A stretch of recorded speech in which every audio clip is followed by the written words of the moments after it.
What up guys, day 2 on the 1970s Triumph Tiger we got in. Today we're going to have a look at the back end. I'm going to take the back wheel off and have a look at the hub.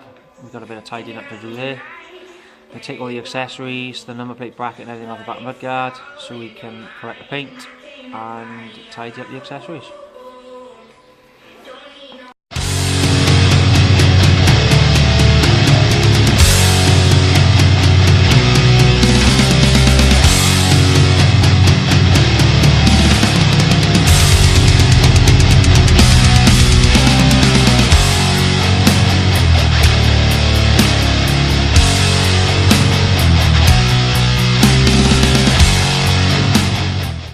Well, that's it.